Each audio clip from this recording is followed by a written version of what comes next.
नमस्कार दोस्तों, कैसे हैं आप सभी। आज की कहानी का शीर्षक है तुम्हारी भी जय जय हमारी भी जय जय। दो बेटों के बीच अकेली बैठी सृष्टि अच्छे संस्थान से HR में MBA, लंबी और खूबसूरत भी। पिता हरे कृष्ण की आर्थिक स्थिति अच्छी है। सृष्टि के विवाह को लेकर सभी अच्छी कल्पना और कामना से भरपूर है। सृष्टि और आर्थिक स्थिति दोनों श्रेष्ठ है, अतः इस परिवार का अनुमान है कि वे ऐसे लड़के को ढूंढ ही लेंगे जो सबकी चाहतों को पूरा करता हो। सृष्टि ने चुनौती दी, पापा आप लड़का तलाशो, मैं नौकरी। हरे कृष्ण सुरूर में, देखें किसकी तलाश पहले पूरी होती है। अनुमान अक्सर गलत हो जाते हैं। कल्पनाएं जब यथार्थ की भूमि पर उतरी तो ज्ञात हुआ कि सृष्टि जैसी श्रेष्ठ लड़की का विवाह भी उतना आसान नहीं है जितना सोचा जा रहा था। सृष्टि की तलाश पहले पूरी हो गई। उसे पूना में अच्छी कंपनी में रिक्रूटमेंट एग्जीक्यूटिव का जॉब मिल गया। कंपनी में नौकरी की चाह लिए आने वाले आवेदकों का वो बड़ी कुशलता से इंटरव्यू लेने लगी। सिलेक्शन प्रक्रिया के पहले चरण में वह जिसे योग्य पाती उसे तुरंत बॉस के पास भेजती। जल्दी ही वह अपने काम को एंजॉय करने लगी। हरे कृष्ण की तलाश जारी है। सृष्टि को अपनी नुमाइश करनी पड़ती है और वह बहुत संस्कारी बनकर लड़के वालों के सम्मुख प्रस्तुत होती है। प्रयास जारी है। उप पुलिस अधीक्षक लड़का, CA, इंजीनियर, हर जगह पर कोशिशें की गई। कोई न कोई बहाना बना लड़के वालों दो टुक जवाब दे देते। हरे कृष्ण और अनुराधा निराशा और अपमान से गुजर रहे हैं। सृष्टि मानसिक उत्पीड़न और हीनता बोध से। वह खुद को लेकर आश्वस्त थी। सोचा ही नहीं था कि उसे कोई लड़का रिजेक्ट कर सकता है।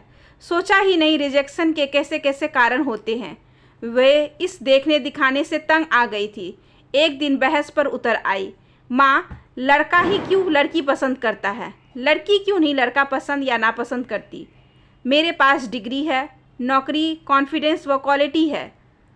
इन सब के बावजूद मुझे सिलेक्शन का अधिकार नहीं है। सृष्टि अब तो लड़की भी लड़के को देखती है। तुमने भी देखे हैं। गलत। लड़की लड़के को देखती नहीं है, खुद को दिखाती है। लड़की को लड़का पसंद है या नहीं कोई नहीं जानना चाहता। तुमने कभी नहीं पूछा मुझे कौन सा लड़का पसंद है। समाज का यही चलन है। समाज में क्या क्या तो बदल गया माँ, और क्या क्या नया आ गया। बस ये कायदा और नियम नहीं बदल रहा है, जबकि इस नियम पर चलने वालों को मुंह की खानी पड़ती है। मेरा वश चले तो मैं नियम बना दूं कि लड़के वालों लड़की वाले को दहेज दे। आखिर लड़की जिंदगी भर लड़के और उसके परिवार की खिदमत में रहती है। सृष्टि तुम भोली हो। तुम्हें हम लोग बहुत सी बातें नहीं बताते हैं कि तुम्हें बुरा लगेगा। एक लड़के के पिता ने तुम्हारे पापा से यहाँ तक कह दिया कि एक बार ले देकर आप तो अपनी लड़की से छुटकारा पा जाएंगे। उसका जीना मरना, हमारी बीमारी, तमाम खर्चा जीवन भर हमको उठाने पड़ेंगे। सृष्टि लगभग चिल्ला पड़ी, ओ गॉड, ऐसी कैलकुलेशन।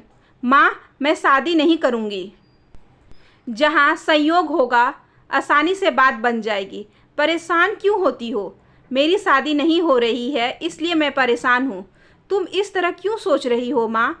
मैं अपनी नौकरी में खुश हूँ, सचमुच शादी नहीं करूँगी। अकेली लड़की का रहना आसान नहीं है। रिश्तेदार वैसे भी जब तब पूछते रहते हैं कि सृष्टि की शादी कब करेंगे। हम सेमी अर्बन सेमी रूरल वाजे सजा भोग रहे हैं। समानती संस्कार हमसे नहीं छूट रहे हैं।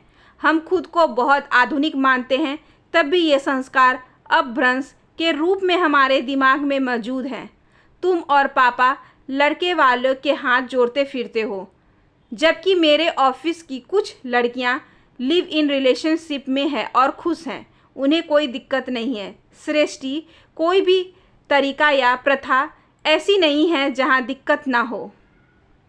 पर ये लड़कियां मेरी तरह नुमाइश नहीं करती। ये लड़के वाले बड़े चालाक बनते हैं। इन्हें सुंदर, शिक्षित, स्वस्थ और सलीकेदार लड़की चाहिए और लाखों का दहेज भी चाहिए। पर भी तेवर इनका ऐसा होता है जैसे लड़की का उद्धार कर रहे हैं। बिल्कुल नहीं सोचते कि इस तरह कोई आत्मविश्वासी लड़की अपना आत्मविश्वास खो देती है। मुझे लड़के वालों की मेहरबानी नहीं चाहिए, शादी नहीं करूँगी। घर में कभी मस्ती का माहौल होता था, अब मातम का है। सृष्टि का जो आत्मविश्वास माता पिता को प्रभावित करता है, द्रवित करने लगा। सबकी चाहतों को पूरा करने वाला लड़का आकाश कुसुम की तरह होता है। आकाश कुसुम को पाने की जिद नहीं छोड़ेंगे तो सृष्टि आत्मविश्वास खो देगी। समझौता किसे नहीं करना पड़ता, बल्कि करना चाहिए। अपनी कल्पना और कामना को थोड़ा नीचे लाना होगा, तो यह जो श्रेयस अपने माता पिता व भैया भाभी के साथ सृष्टि को देखने आ रहा इकलौता नहीं है, लेकिन अनुराधा को संतोष है, बड़े भाई और 3 विवाहित बहनों के बाद सबसे छोटा है। सृष्टि पर दायित्व भार नहीं रहेगा। हरे कृष्ण को संतोष है, श्रेयस के पिता कृषि महाविद्यालय के रिटायर प्रिंसिपल हैं और फिनांस में MBA। श्रेयस का पैकेज 15 लाख है। उधर सृष्टि इन सब से बहुत व्यथित भी बड़ी आरजू मिन्नत के बाद आने को तैयार हुई। आ रही हूँ माँ, पर लड़के वालों ने दम्भ दिखाया तो सबक सिखाऊंगी। लड़की वाले को नम्र होना चाहिए, नम्रता से सबक सिखाऊंगी। लड़के वालों के लिए होटल में 2 रूम बुक कर दिए गए। मेहर समीप होने से वे लोग शारदा देवी के मंदिर भी जाएंगे। होटल के माध्यम से मेहर के लिए बड़ी गाड़ी बुक की है। सृष्टि का बड़ा भाई और भाभी मिर्ज़ापुर में रहते हैं, इसलिए नहीं आ सके। माता पिता के साथ रहता सृष्टि का छोटा भाई हर्ष मुस्तैदी से तैयार में लगा है। हर्ष अपनी बाइक से श्रेयस को और हरे कृष्ण कार से बाकी लोगों को रेलवे स्टेशन से होटल ले आए। पिता पुत्र का चेहरा ऐसा हो रहा है मानो कृतार्थ किए जा रहे हैं। शाम को बाइक और कार से मेहमान घर लाए गए। बैठक की सजावट देख संभावित लेन देन का अनुमान बनेगा। ऐसे प्रयोजित अवसर पर वही तयशुदा बातें होती हैं जिनका जिक्र बायोडेटा में साफ साफ छपा होता है। हरे कृष्ण जी, आपका बड़ा बेटा क्या करता है? बहू कहाँ की है? आपका नेटिव प्लेस, परिवार में और कौन कौन है? हरे कृष्ण और अनुराधा कभी हंसते कभी मुस्कुराते हुए वही बता रहे हैं जो सृष्टि के बायोडेटा में लिखा है। ऐसे मौक़ों पर लड़की वालों को वजह बेवजह हंसना पड़ता है कि खुशहाल मिलनसार परिवार जान पड़े। नीति नौकरी नहीं करती कहकर पिता इस तरह मुस्कुराए कि अंदाज़ा नहीं लगाया जा सकता है कि सृष्टि को नौकरी करने देंगे या नहीं।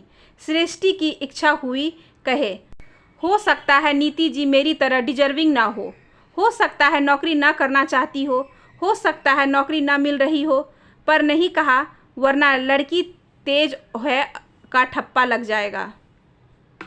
डिनर के बाद हर सृष्टि और श्रेयस को छत पर छोड़ गया कि श्रेयस सृष्टि से कुछ पूछना चाहता हो तो पूछ ले। श्रेयस ने अब तक कई लड़कियों को छेड़ा है।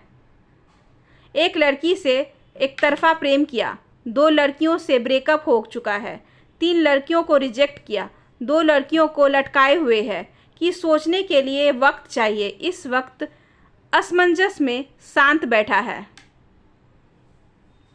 दोनों मिलकर एडजस्ट करे तो कोई परेशानी नहीं होती।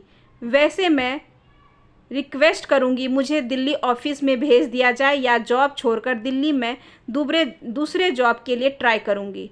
कहते हुए सृष्टि ने निर्णायक नज़र से श्रेयस को देखा।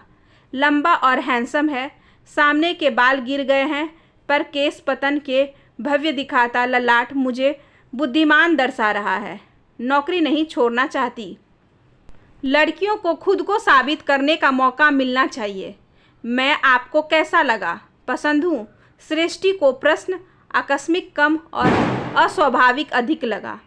अभी तक जिन लड़कों से सामना पड़ा वे उसे पसंद बल्कि नापसंद करने आए। यह पहला है जो खुद को पसंद करवाने आया है। वो बोली, पहले आप बताइए। श्रेयस ने एक भौं ऊपर चढ़ा ली। लड़की बुद्धिमान है, सोच समझकर उत्तर दे रही है। मैं एक्सरसाइज और डाइट कंट्रोल से मोटापा कम कर लूँगी। आप बाल कहाँ से लाएंगे?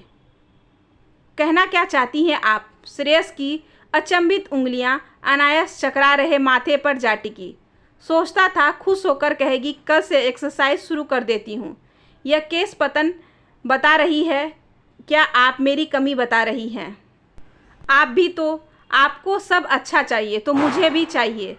कहते हुए सृष्टि को लगा उसके अपने आत्मविश्वास को वापस पा लिया।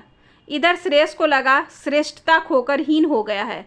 सीधे टकलू कह दिया, ऐसी मुफट लड़की के साथ गुजर नो मैन।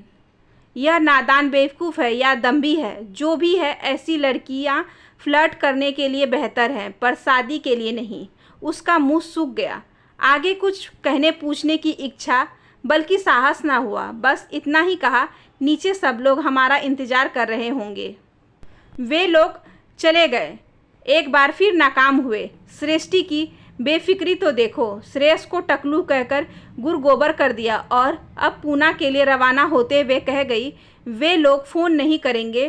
तुम लोग कॉल कर बिल्कुल नहीं गिड़गिड़ाओगे कि आप लोगों ने क्या फ़ैसला लिया। सप्ताह बीत गया। सृष्टि के व्यवहार से लज्जित हरे कृष्ण श्रेयस के पिता को फ़ोन करके माफ़ी मांगने का भी साहस न कर सके। वे सुस्त बैठे थे कि श्रेयस का कॉल आ गया।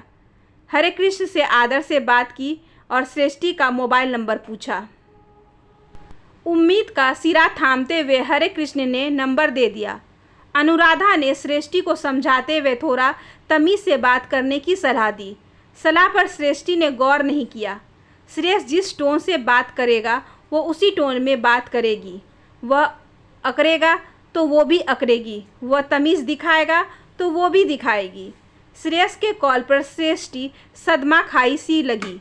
नकारात्मक भाव के कारण नहीं, श्रेयस के सकारात्मक भाव के कारण। सृष्टि, उस दिन तुमने मेरा बड़ा इंटरव्यू लिया। जानना चाहते हूँ मैं रिक्रूट हुआ या नहीं। क्या मतलब? मैं जब तुम्हारे घर से चला गुस्से और नफ़रत से भरा हुआ था। लग रहा था कि तुम्हें कॉल करूं और दो चार खरी खोटी सुना दूं। मेरा उतरा चेहरा देखकर भाभी अलग सता रही थी। लंगूर को हूर मिल रही है और क्या चाहिए। जब मेरा गुस्सा शांत हुआ तब मुझे लगा तुम्हारी साफ गोई से मुझे गुस्सा नहीं, प्रेरित होना चाहिए। मैं समझी नहीं। तुमने टकलू कहकर मेरी कमी बताई, तब मुझे बुरा लगा, लेकिन टकलू कहने का मेरा इरादा नहीं था। बस जुबान फिसल गई। तुम्हारी जुबान न फिसलती तो मैं अपनी सोच न बदल पाता। अब लग रहा है रिजेक्शन लड़की को कितना निराश करता होगा।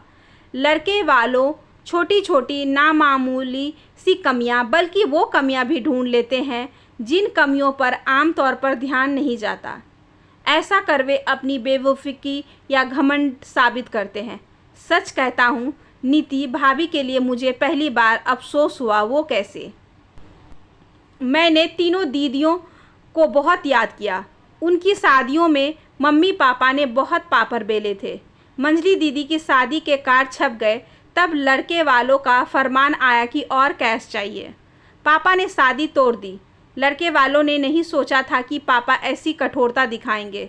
फिर तो लड़के वालों ने खूब फ़ोन किए कि हमारे भी कार्ड छप गए हैं, बदनामी हो रही है, आपको जो देना है दे दे, ना देने पर शादी होने दीजिए।